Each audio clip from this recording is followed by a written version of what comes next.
أعوذ بالله من الشيطان الرجيم. بسم الله الرحمن الرحيم.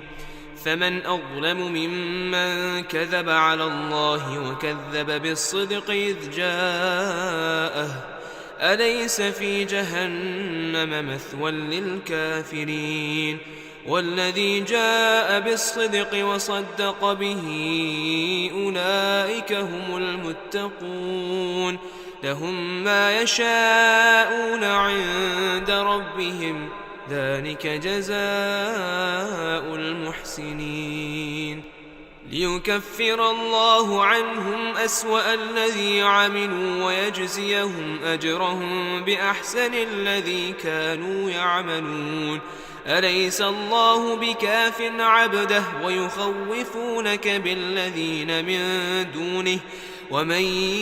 يضلل الله فما له من هاد ومن يهد الله فما له من مضل أليس الله بعزيز ذي انتقام ولئن سألتهم من خلق السماوات والأرض ليقولن الله قل أفرأيتم ما تدعون من دون الله إن أرادني الله بضر هل هن كاشفات ضره أو أرادني برحمة هل هن ممسكات رحمته قل حسبي الله عليه يتوكل المتوكلون قل يا قوم اعملوا على مكانتكم إني عامل فسوف تعلمون من يأتيه عذاب يخزيه ويحل عليه عذاب مقيم إنا أنزلنا عليك الكتاب للناس بالحق فمن اهتدى فلنفسه ومن ضل فإنما يضل عليها وما أنت عليهم بوكيل الله يتوفى الأنفس حين موتها والتي لم تمت في منامها فيمسك التي قضى عليها الموت ويرسل الأخرى إلى أجل مسمى إن في ذلك لآيات لقوم يتفكرون أم اتخذوا من دون الله شفعاء قل ولو كانوا لا يملكون شيئا ولا يعقلون قل لله الشفاعة جميعا له ملك السماوات والأرض ثم إليه ترجعون وإذا ذكر الله وحده اشمأزت قلوب الذين لا يؤمنون بالآخرة وإذا ذكر الذين من دونه إذا هم يستبشرون قل اللهم فاطر السماوات والأرض عالم الغيب والشهادة أنت تحكم بين عبادك فيما كانوا فيه يختلفون ولو أن للذين ظلموا ما في الأرض جميعا ومثله معه لافتدوا به من سوء العذاب يوم القيامة وبدا لهم من الله ما لم يكونوا يحتسبون وبدا لهم سيئات ما كسبوا وحاق بهم ما كانوا به يستهزئون فإذا مس الإنسان ضر دعانا ثم إذا خولناه نعمة منا قال إنما أوتيته على علم بل هي فتنة ولكن أكثرهم لا يعلمون قد قالها الذين من قبلهم فما أغنى عنهم ما كانوا يكسبون فأصابهم سيئات ما كسبوا والذين ظلموا من هؤلاء سيصيبهم سيئات ما كسبوا وما هم بمعجزين أولم يعلموا أن الله يبسط الرزق لمن يشاء ويقدر إن في ذلك لآيات لقوم يؤمنون قل يا عبادي الذين أسرفوا على أنفسهم لا تقنطوا من رحمة الله إن الله يغفر الذنوب جميعا إنه هو الغفور الرحيم وأنيبوا إلى ربكم واسلموا له من قبل أن يأتيكم العذاب ثم لا تنصرون واتبعوا أحسن ما أنزل إليكم من ربكم من قبل أن يأتيكم العذاب بغتة وأنتم لا تشعرون أن تقول نفس يا حسرة على ما فرطت في جنب الله وإن كنت لمن الساخرين أو تقول لو أن الله هداني لكنت من المتقين أو تقول حين ترى العذاب لو أن لي كرة فأكون من المحسنين بلى قد جاءتك آياتي فكذبت بها واستكبرت وكنت من الكافرين ويوم القيامة ترى الذين كذبوا على الله وجوههم مسودة أليس في جهنم مثوى للمتكبرين وينجي الله الذين اتقوا بمفازتهم لا يمسهم السوء ولا هم يحزنون الله خالق كل شيء وهو على كل شيء وكيل له مقاليد السماوات والأرض والذين كفروا بآيات الله أولئك هم الخاسرون قل أفغير الله تأمروني أعبد أيها الجاهلون ولقد أوحي إليك وإلى الذين من قبلك لئن أشركت ليحبطن عملك ولتكونن من الخاسرين بل الله فاعبد وكن من الشاكرين وما قدروا الله حق قدره والأرض جميعا قبضته يوم القيامة والسماوات مطويات بيمينه سبحانه وتعالى عما يشركون ونفخ في الصور فصعق من في السماوات ومن في الأرض إلا من شاء الله ثم نفخ فيه أخرى فإذا هم قيام ينظرون واشرقت الأرض بنور ربها ووضع الكتاب وجيء بالنبيين والشهداء وقضي بينهم بالحق وهم لا يظلمون ووفيت كل نفس ما عملت وهو أعلم بما يفعلون وسيق الذين كفروا إلى جهنم زمرا حتى إذا جاءوها فتحت أبوابها وقال لهم خزنتها ألم يأتكم رسل منكم يتلون عليكم آيات ربكم وينذرونكم لقاء يومكم هذا قالوا بلى ولكن حقت كلمة العذاب على الكافرين قيل ادخلوا أبواب جهنم خالدين فيها فبئس مثوى المتكبرين وسيق الذين اتقوا ربهم إلى الجنة زمرا حتى إذا جاءوها وفتحت أبوابها وقال لهم خزنتها سلام عليكم طبتم فادخلوها خالدين وقالوا الحمد لله الذي صدقنا وعده وأورثنا الأرض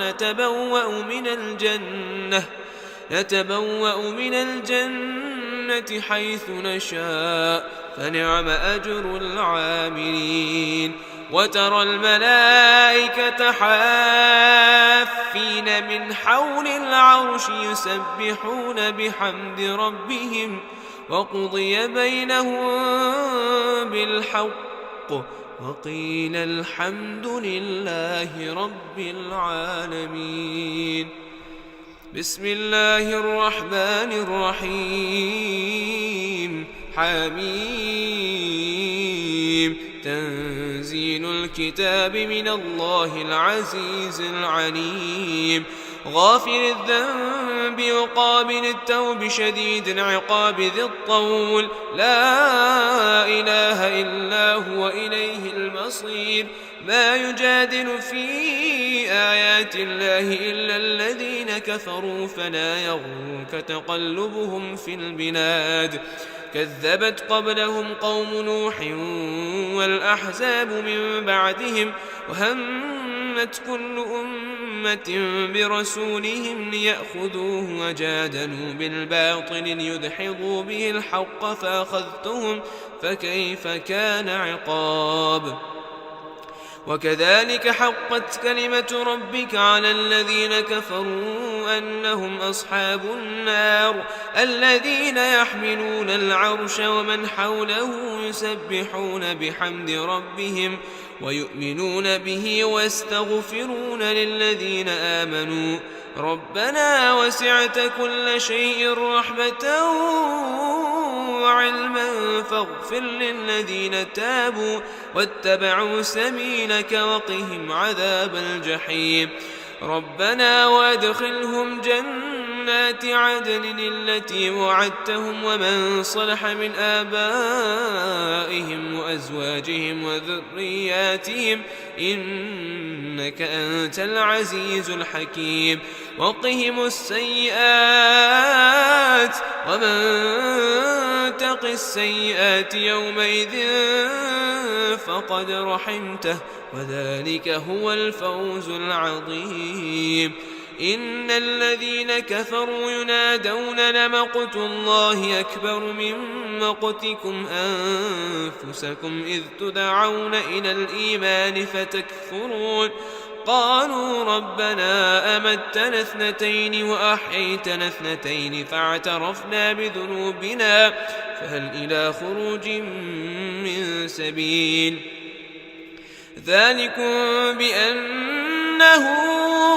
إذا دعي الله وحده كفرتم وإن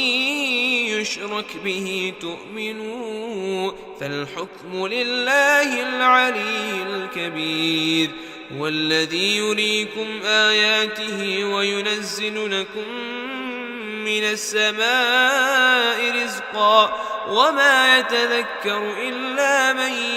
ينيب. فادعوا الله مخلصين له الدين ولو كره الكافرون. رفيع الدرجات ذو العرش يلقي الروح من أمره على من يشاء من عباده لينذر يوم التلاق يوم هم بارزون لا يخفى على الله منهم شيء. لمن الملك اليوم؟ لله الواحد القهار. اليوم تجزى كل نفس بما كسبت لا ظلم اليوم إن الله سريع الحساب. وأنذرهم يوم الآزفة إذ القلوب لدى الحناجر كاظمين ما للظالمين من حميم ولا شفيع يطاع يعلم خائنة الأعين وما ما تخفي الصدور والله يقضي بالحق والذين يدعون من دونه لا يقضون بشيء إن الله هو السميع البصير أولم يسيروا في الأرض فينظروا كيف كان عاقبة الذين كانوا من قبلهم كانوا هم أشد منهم قوة وآثارا في الأرض فأخذهم الله بذنوبهم وما كان لهم من الله من واق ذلك بأنهم كانت تأتيهم رسلهم بالبينات فكفروا فأخذهم الله إنه قوي شديد العقاب ولقد أرسلنا موسى بآياتنا وسلطان مبين إلى فرعون وهامان وقارون فقالوا ساحر كذاب فلما جاءهم بالحق من عندنا قالوا اقتلوا أبناء الذين آمنوا معه واستحيوا نساءهم وما كيد الكافرين إلا في ضلال وقال فرعون ذروني يقتل موسى وليدع ربه إني يخاف أن يبدل دينكم أو أن يظهر في الأرض الفساد وقال موسى إني عذت بربي ربكم من كل متكبر لا يؤمن بيوم الحساب وقال رجل مؤمن من آل فرعون يكتم إيمانه وتقتلون رجلا أن يقول ربي الله وقد جاءكم بالبينات من ربكم وإن يك كاذبا فعليه كذبه وإن يك صادقا يصبكم بعض الذي يعدكم إن الله لا يهدي من هو مسرف كذاب يا قوم لكم اليوم ظاهرين في الأرض فمن ينصرنا من بأس الله إن جاءنا قال فرعون ما أريكم إلا ما أرى وما أهديكم إلا سبيل الرشاد وقال الذي آمن يا قوم إني يخاف عليكم مثل يوم الأحزاب مثل دأب قوم نوح وعاد وثمود والذين من بعدهم وما الله يريد ظلما للعباد ويا قوم إني يخاف عليكم يوم التناد يوم تولون مدبرين ما لكم من الله من عاصم ومن يضلل الله فما له من هاد ولقد جاءكم يوسف من قبل بالبينات فما زلتم في شك مما جاءكم به حتى إذا هلك قلتم لن يبعث الله من بعده رسولا كذلك يضل الله من هو مسرف مرتاب الذين يجادلون في آيات الله بغير سلطان أتاهم كبر مقتا عند الله وعند الذين آمنوا كذلك يطبع الله على كل قلب متكبر جبار وقال فرعون يا هامان ابن لي صرحا لعلي أبلغ أسباب السماوات فاطلع إلى إله موسى وإني لأظنه كاذبا وكذلك زين لفرعون سوء عمله وصد عن السبيل وما كيد فرعون إلا في تباب. وقال الذي آمن يا قوم اتبعون أهدكم سبيل الرشاد. يا قوم إنما هذه الحياة الدنيا متاع وإن الآخرة هي دار القرار. من عمل سيئة فلا يجزى إلا مثلها ومن عمل صالحا من ذكر أو أنثى وهو مؤمن فأولئك يدخلون الجنة يرزقون فيها بغير حساب. ويا قوم ما لي أدعوكم إلى النجاة تدعونني لأكفر بالله وأشرك به ما ليس لي به علم وأنا أدعوكم إلى العزيز الغفار. لا جرم أن ما تدعونني إليه ليس له دعوة في الدنيا ولا في الآخرة وأن مردنا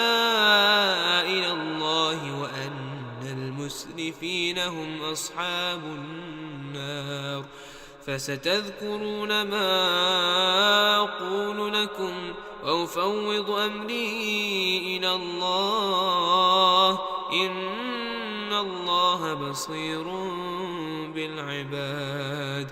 فوقاه الله سيئات ما مكروا وحاق بآل فرعون سوء العذاب. النار يعرضون عليها غدوا وعشيا ويوم تقوم الساعة أدخلوا آل فرعون أشد العذاب. وإذ يتحاجون في النار فيقول الضعفاء للذين استكبروا إنا كنا لكم تبعا فهل أنتم مغنون عنا نصيبا من النار. قال الذين استكبروا إنا كل فيها إن الله قد حكم بين العباد. وقال الذين في النار لخزنة جهنم ادعوا ربكم يخفف عنا يوما من العذاب. قالوا أولم تك تأتيكم رسلكم بالبينات قالوا بلى قالوا فادعوا وما دعاء الكافرين إلا في ضلال. إنا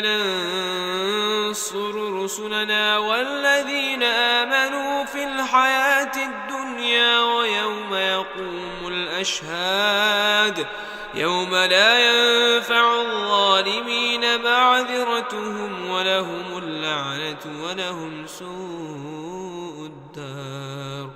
ولقد آتينا موسى الهدى وأورثنا بني إسرائيل الكتاب هدى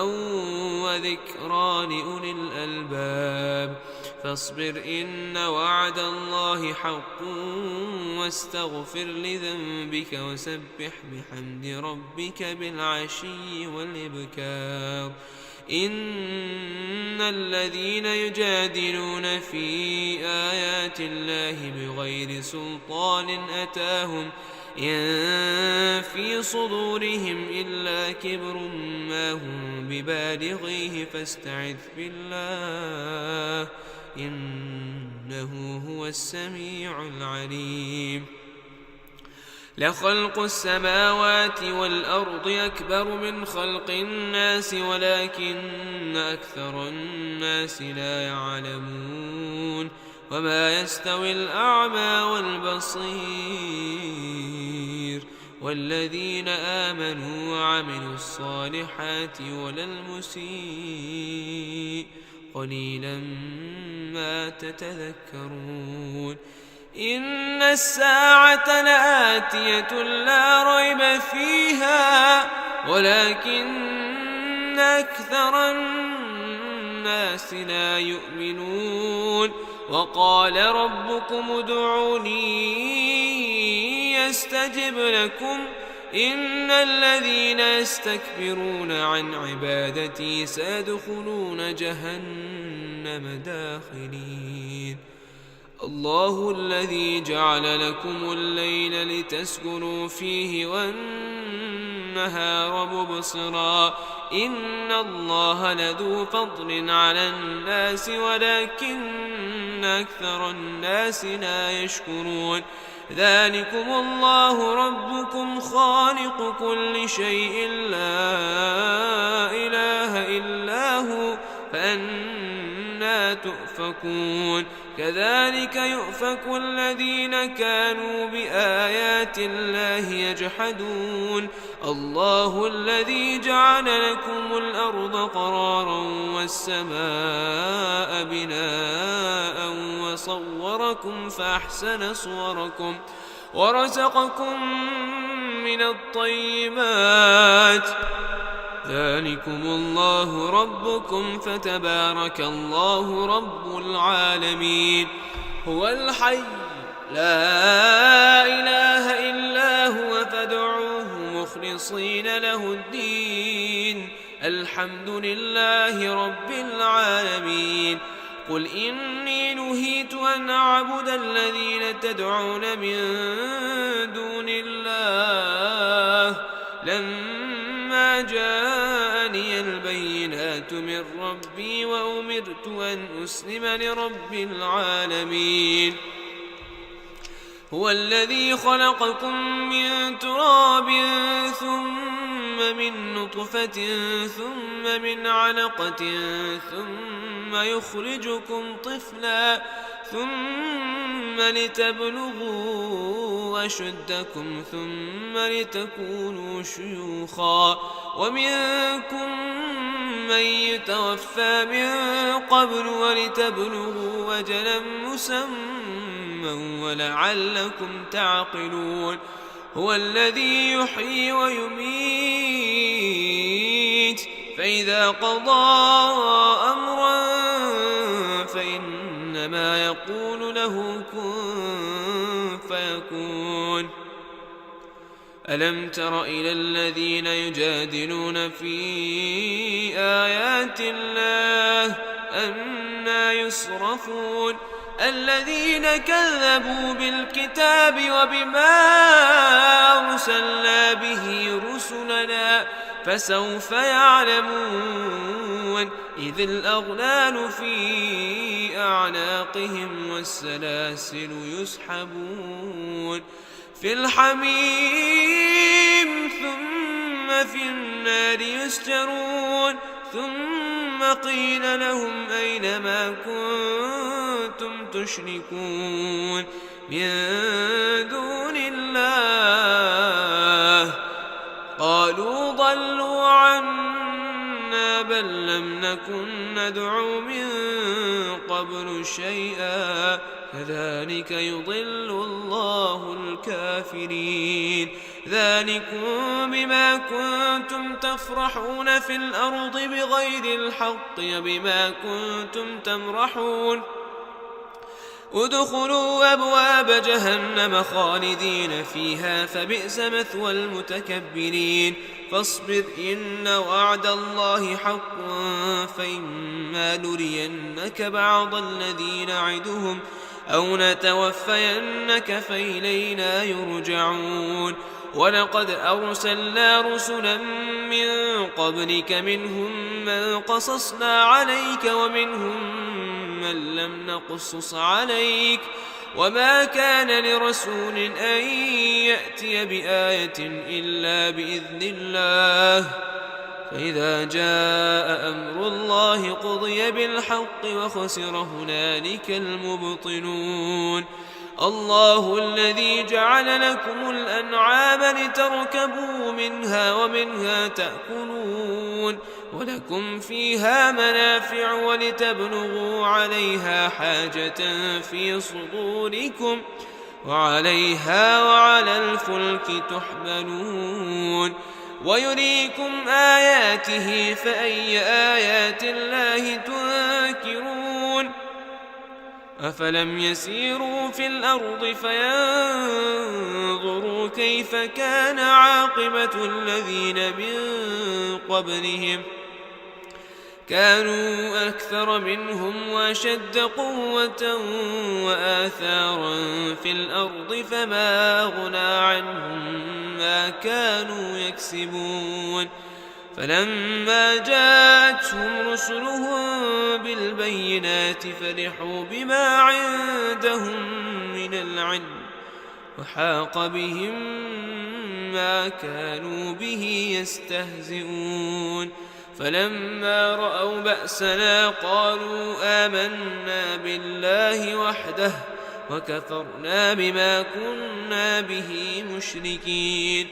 فلم يك ينفعهم إيمانهم لما رأوا بأسنا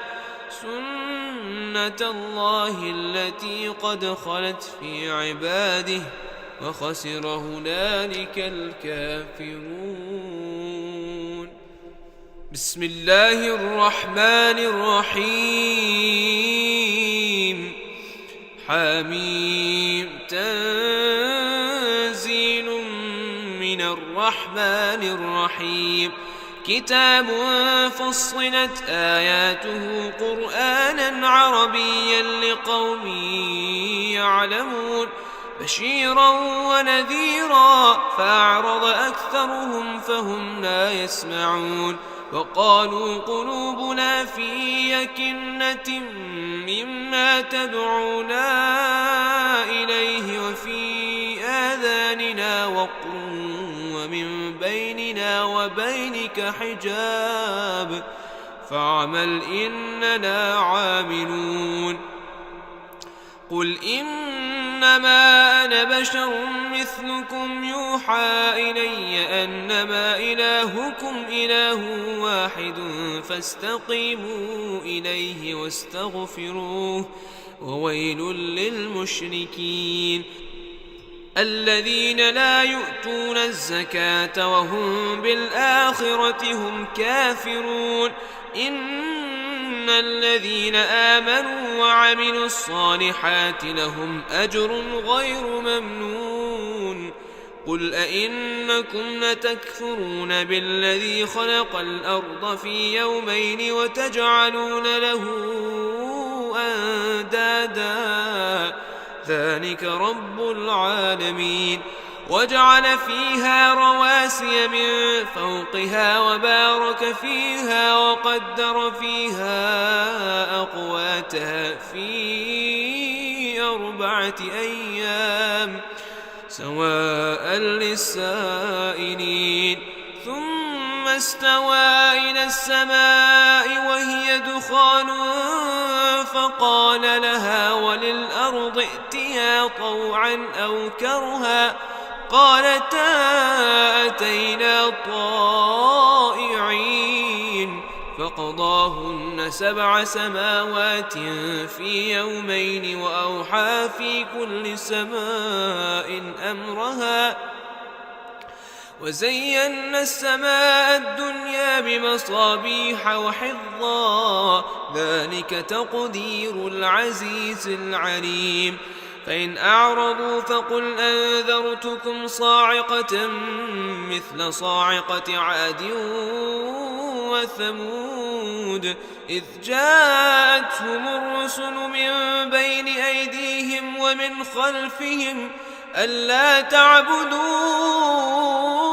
إلا الله قالوا لو شاء ربنا لأنزل ملائكة فإنا بما أرسلتم به كافرون. فأما عاد فاستكبروا في الأرض بغير الحق وقالوا من أشد منا قوة أولم يروا أن الله الذي خلقهم هو أشد منهم قوة وكانوا بآياتنا يجحدون فأرسلنا عليهم ريحا صرصرا في أيام نحسات لنذيقهم عذاب الخزي في الحياة الدنيا ولعذاب الآخرة أخزى وهم لا ينصرون وأما ثمود فهديناهم فاستحبوا العمى على الهدى فأخذتهم صاعقة العذاب الهون بما كانوا يكسبون ونجينا الذين آمنوا وكانوا يتقون ويوم يحشر أعداء الله إلى النار فهم يوزعون حتى إذا ما جاءوها شهد عليهم سمعهم وأبصارهم وجلودهم بما كانوا يعملون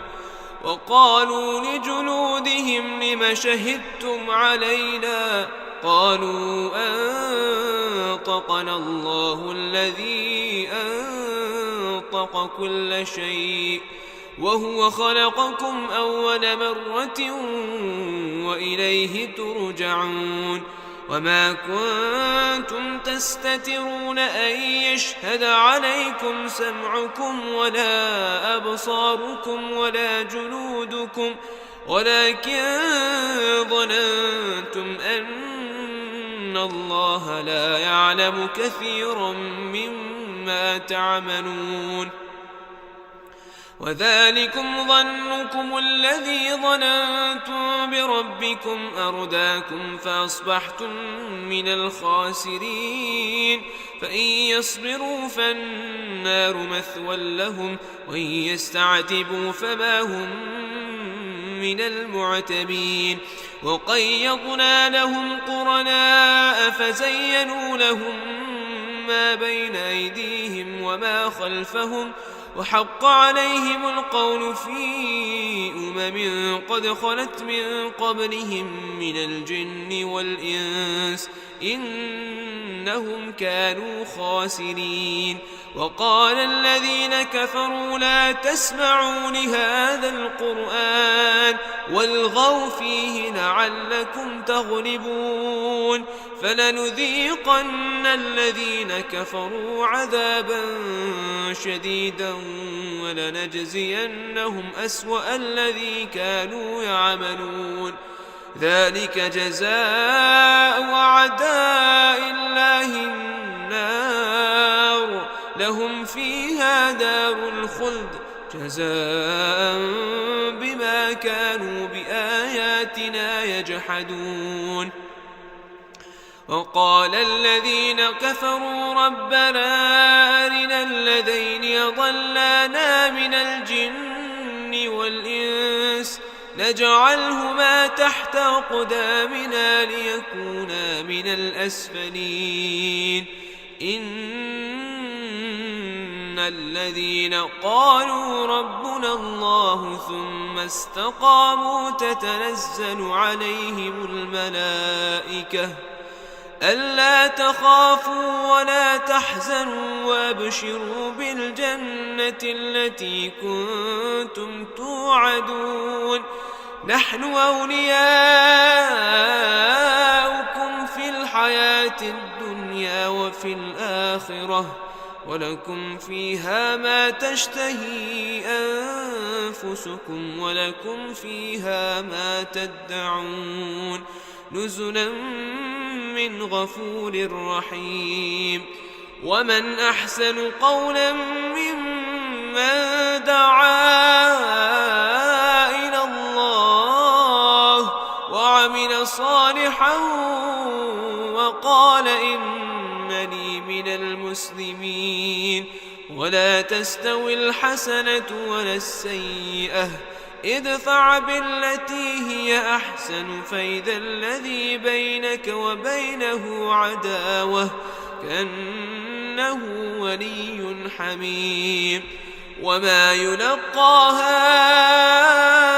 إلا الذين صبروا وما يلقاها إلا ذو حظ عظيم وإما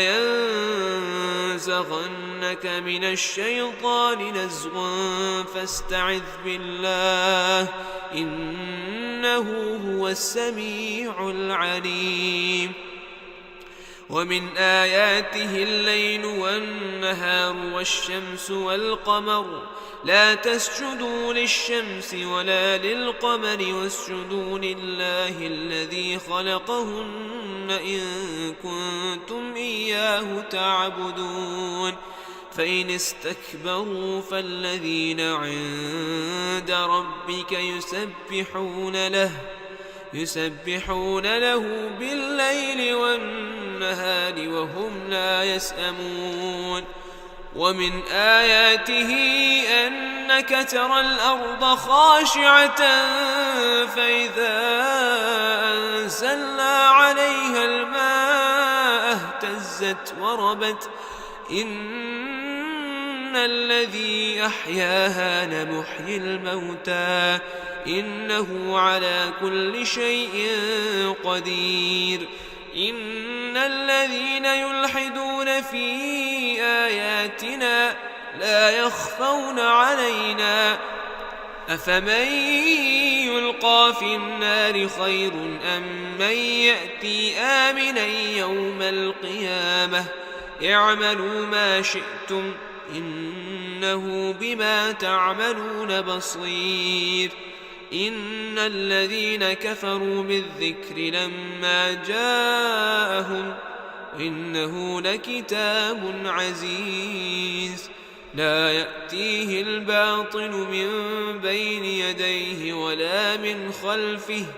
تنزيل من حكيم حميد ما يقال لك إلا ما قد قيل للرسل من قبلك